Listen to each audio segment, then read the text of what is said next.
Welcome back to Church Ephesians 6:4 and our reading of the booklet called Why the Cross. In this episode, we will be thinking about the last day.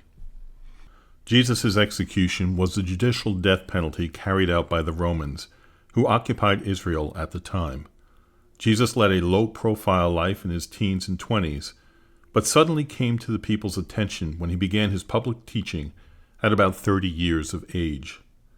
Many of the events from then on were recorded by some of his followers, Matthew, Mark, Luke, and John, each of whom wrote a New Testament book, collectively called the Gospels.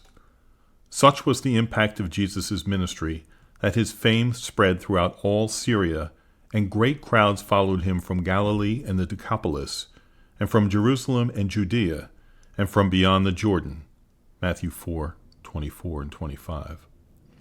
Yet not everybody appreciated what he was saying.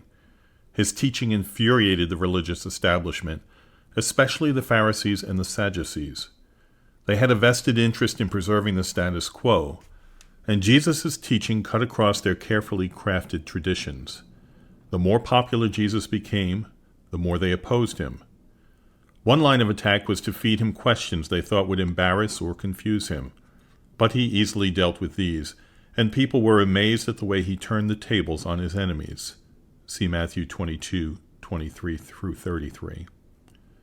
Eventually, his critics decided that there was only one way to stop him. The chief priests and the elders of the people plotted together in order to arrest Jesus by stealth and kill him. Matthew 26:3 and 4. Stealth was needed because they were afraid that the crowds who had seen his miracles would turn against them. As the situation became increasingly tense, the plotters received help from an unexpected source. Judas Iscariot was the only non-Galilean among Jesus' first disciples, but made such a good impression on the others that they let him handle their corporate funds. This was a bad move because at the heart Judas was a thief, and having charge of the money bag, he used to help himself to what was put into it. John 12:6. Worse was to follow. Perhaps disappointed that Jesus was not planning to overthrow the Romans, Judas decided to betray him to the religious authorities. They offered him 30 pieces of silver, Matthew 26:15, to do this, and he shook hands on the deal.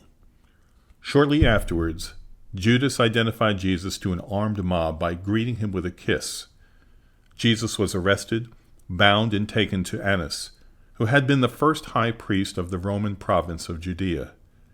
Deposed for exceeding his authority, but still a powerful influence in the land, he questioned Jesus about his disciples and his teaching. John 18:19. When Jesus said that he had always spoken openly, and that if Annas wanted to know what his teaching was, he could ask anyone who heard him.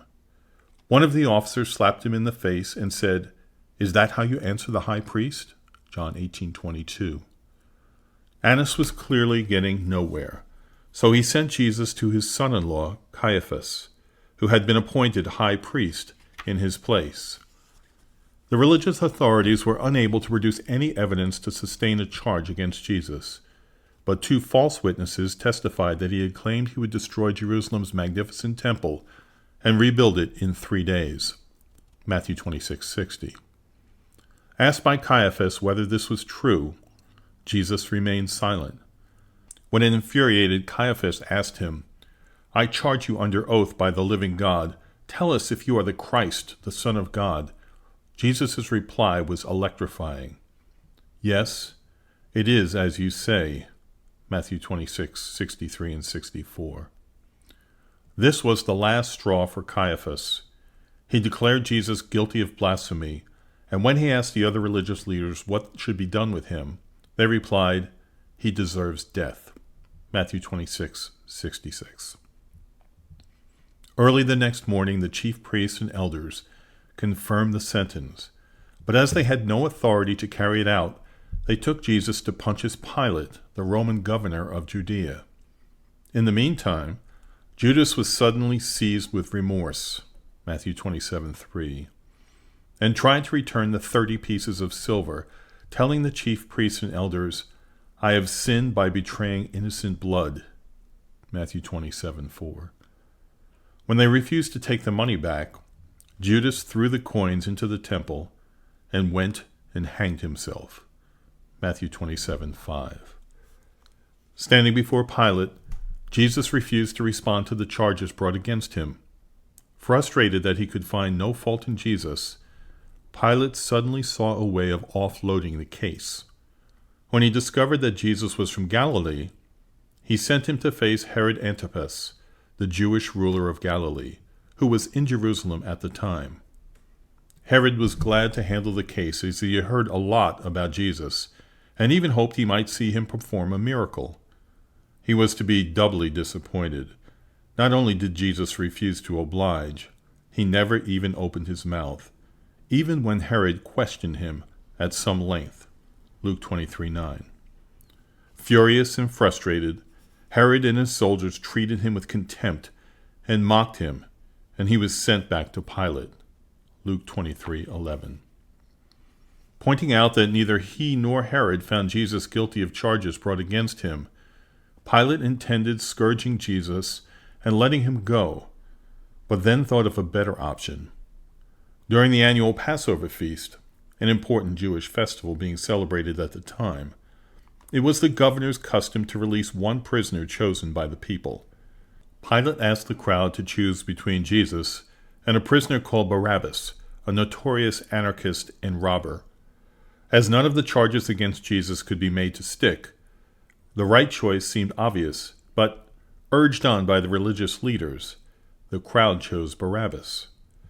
When Pilate asked what should be done with Jesus, they shouted, "Let him be crucified." Baffled and confused, Pilate asked them, "Why? What evil has he done?" Ignoring the question, the crowd shouted even louder, "Let him be crucified." Matthew 27:22-23. Sensing that there could soon be a riot, Pilate told the crowd, "I am innocent of this man's blood. See to it yourselves." Then he washed his hands in a bowl of water as a sign that he was not responsible for what might be about to happen.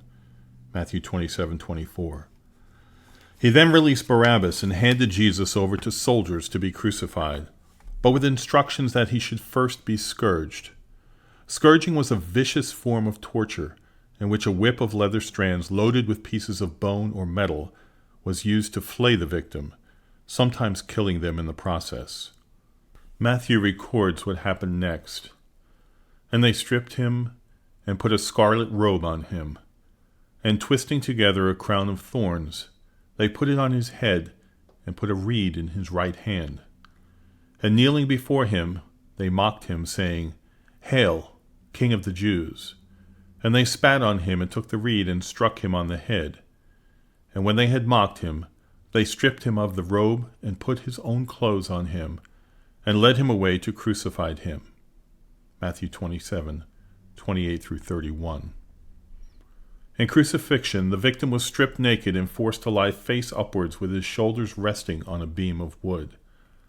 His outstretched arms were pinned to the beam with nails, possibly driven in just above the wrist.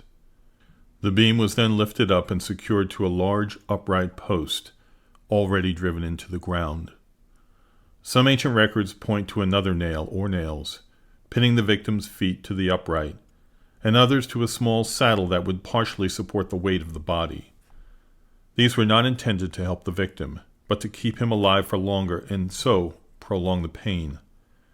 Some victims suffered appalling agony for several days before dying of blood loss, suffocation, exhaustion, asphyxiation, heart failure, shock, sepsis, or dehydration. Unless friends of the deceased claimed the corpse, it was left to the mercy of scavenging birds, stray animals, and vermin.